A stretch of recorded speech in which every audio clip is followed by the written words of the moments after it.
Objective geology, multiple choice questions with answers. This is the solved question paper of Civil Service Exam 1990 question paper, and I hope this solved question paper is useful for various competitive exams like CSIR, NET, GATE, GSI and other competitive exams. Welcome to Set 2. Coming to the first question. The body chamber filled with gas or air in cephalopods is called.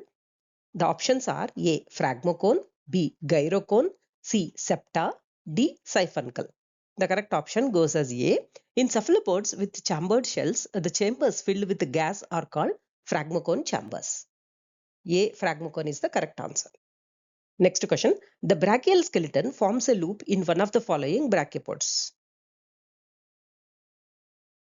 The options are A. Rinconella, B. Terebratula, C. Terebratulina and D. Spirifer.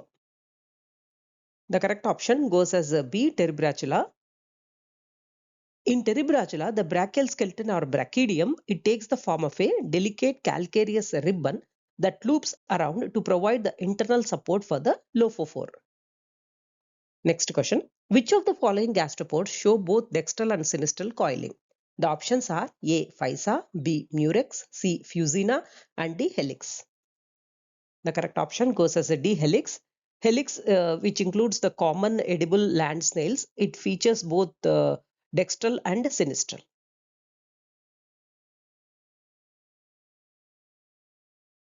Next question.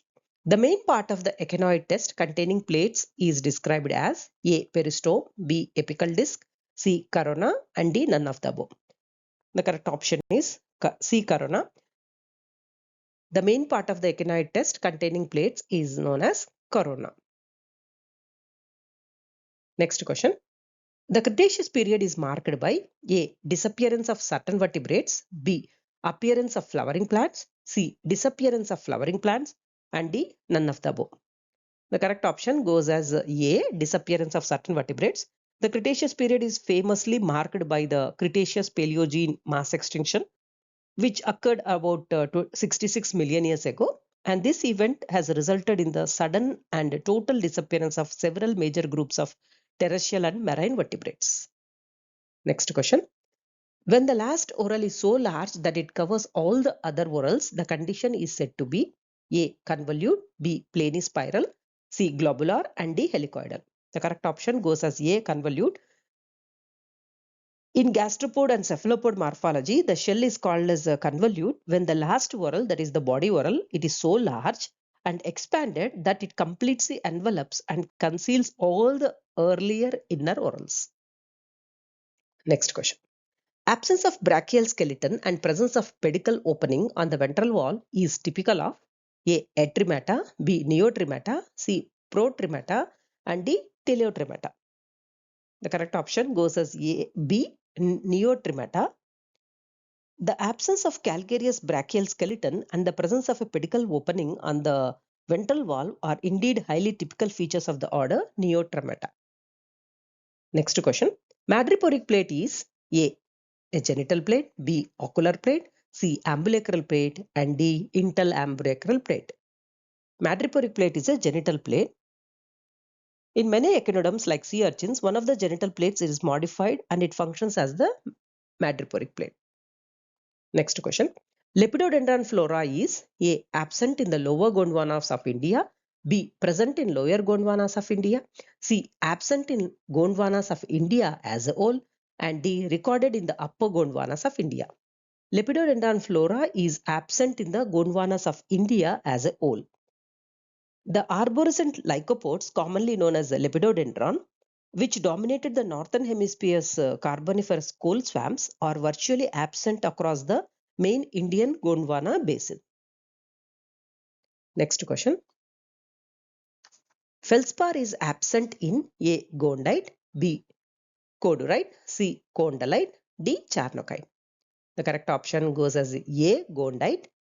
Feldspar is generally absent or very rare in typical gondite. So gondite is defined as a metamorphosed manganiferous rock, that is a metasediment, and it is composed primarily of spessartine, that is manganese garnet, and quartz, and often containing minor amounts of other manganese silicates like rhodonite and oxides.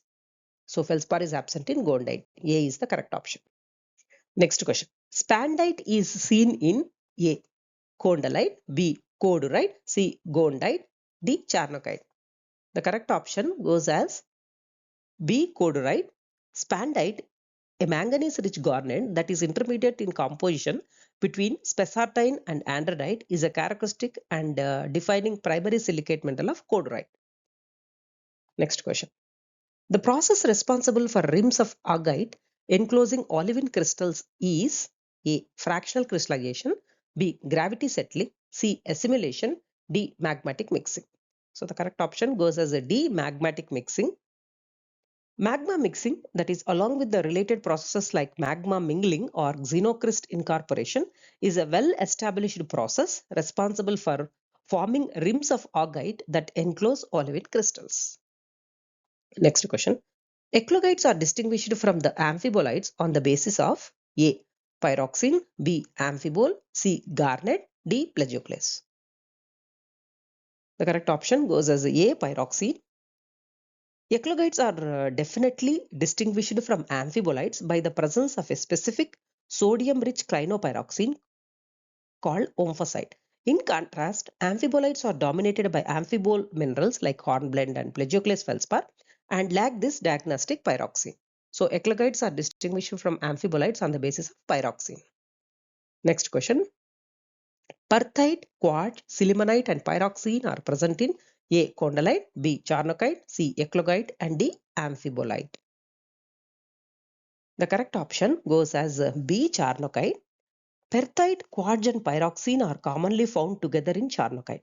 However, sillimanite is typically absent in true charnockites and it is instead of defining mineral of the closely associated metasedimentary rock known as condylite. Next question. The highest temperature and highest pressure facies among the following is A. Granulite, B. Eclogite, C. Blue schist and D. Sanidinite. The correct option goes as eclogite, B. Eclogite is the metamorphic facies that represents the highest pressure among the standard classification of metamorphic facies. Next question. Evaporites are made up of A. Dolomite, B. Gypsum and anhydrite, B. Gypsum, halite and anhydrite, C. Limestone, gypsum and anhydrite, D. Dolomite, gypsum and limestone. The correct option goes as B. Evaporites are made up of gypsum, halite and anhydrite. Next question. The correct sequence of assemblage from the inner areole to the outer areole is A. Biotite schist followed by Andalusite schist followed by spotted slate schist and injection hornfels. B. Andalusite schist followed by injection hornfels followed by biotite schist and spotted slate. C. Injection hornfels followed by biotite schist, Andalusite schist and spotted slate. And D. Andalusite schist followed by biotite schist followed by spotted slate and injection hornfels. So the correct option goes as C. The correct assemblage sequence moving from the inner areole to the outer areole is injection hornfels followed by biotite schist followed by Andalusite schist and spotted slate. Next question. The transition from low pressure facies to high pressure facies is A. Heulandite to lasonite, B. Lasonite to heulandite, C. Lasonite to sanidinite, and D. None of the above. The correct option goes as A. Heulandite to lasonite. The transition from low pressure, that is heulandite, it belongs to geolite, to the high pressure lasonite, that is blue schist facies, it represents a major metamorphic shift. It occurs as burial depth and pressure increases in the subduction zones, which triggers the breakdown of hydrous calcium aluminum framework silicates into denser, more compact metamorphic minerals. Next question.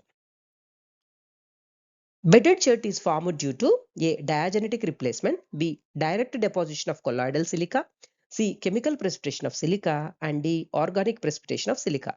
Bedded chert is formed due to direct deposition of colloidal silica.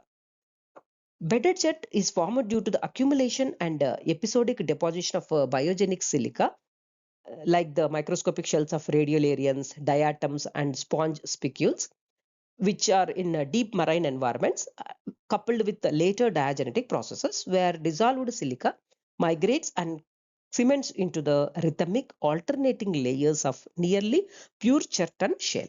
So bedded chert is formed due to direct deposition of colloidal silica. Next question. Phenitization is a process connected with A. Kimberlites, B. Carbonatites, C. Comatites, and D. Meteorites. So the correct option goes as B. Carbonatites. Phenitization, it is often called as phenitization, is a highly specific geological process directly connected to carbonatites. Next is tips to prepare for competitive exam.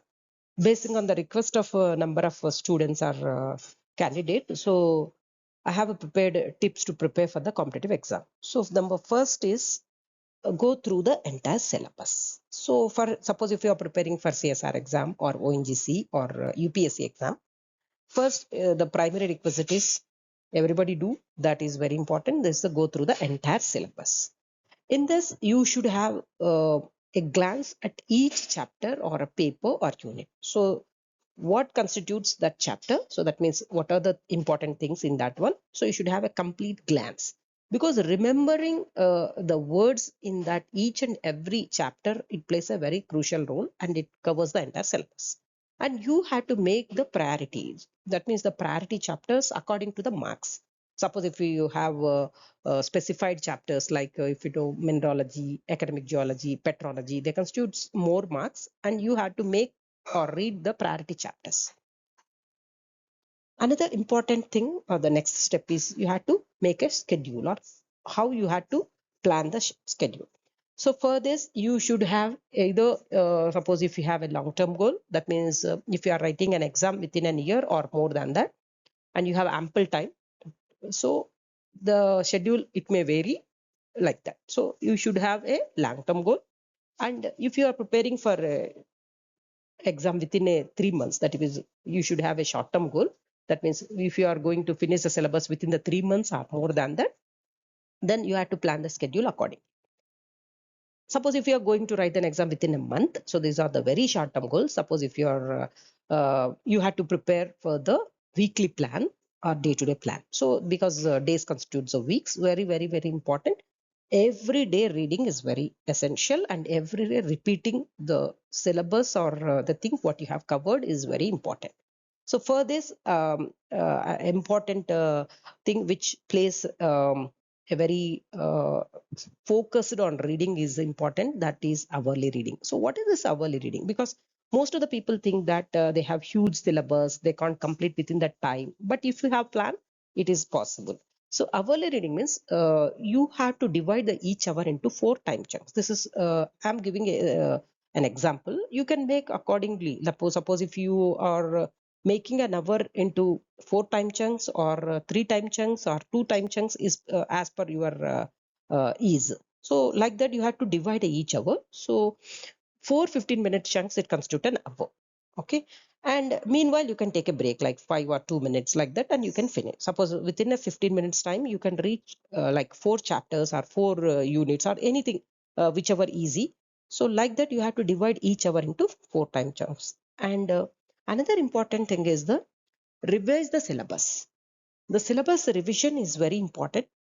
This syllabus, how much you have to read and then revise. So for this, suppose if you are writing the exam within an year, then you can have the number of revisions like 2 or 3. So suppose if you are writing the exam within a 3 months, then you can have a 1 or 2 revisions. So like that. So but this is very important. Repeat. So most of the people, students, what they do is they read more and they forget more as well. So the thing is, whatever you read daily, so you have to revise that accordingly. So suppose if you have reading this much of syllabus at the day, the next morning you have to revise, or you have to take a book and take a notes, and then you have to write what the topics, difficult points, you have to memorize that one. So this will help in remembering the things. So there is no shortcut, but here only the thing is very important thing is you have to revise the syllabus and you have to repeat that process. And another important step is practice previous year's question papers. So this is very important. How many question papers you have solved, and you can make time unit, and then you can measure your time, or like that you can practice, or you can learn and then practice. So how many years of question papers, suppose 20 or 30, you can solve that. There are a number of books are there, so that you can plan accordingly, and you have to practice the previous year question paper. For each exam, now books are available. Suppose if it's CSR or ONGC or GATE exam or GSI. So like that, you have to prepare the previous year question papers. What is the pattern and how many marks? Is there any negative marking? Is there any assertion reading type, assertion reasoning is there? Like that, you have to read, and then you have to make out the points accordingly, like formula based, or then theoretical points, or any solving problems are there. So like that.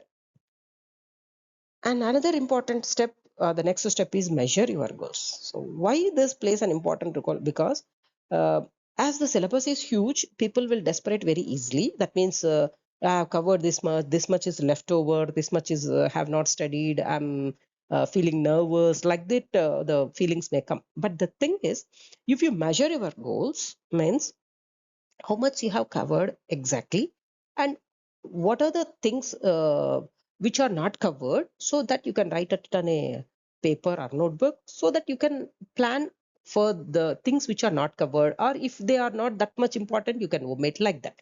So this measure your goals, it will give you a confidence, and so that your attitude may change, and you will have that whatever the thing I have prepared very well. So like that type of attitude or behavioral action is very important for any exam.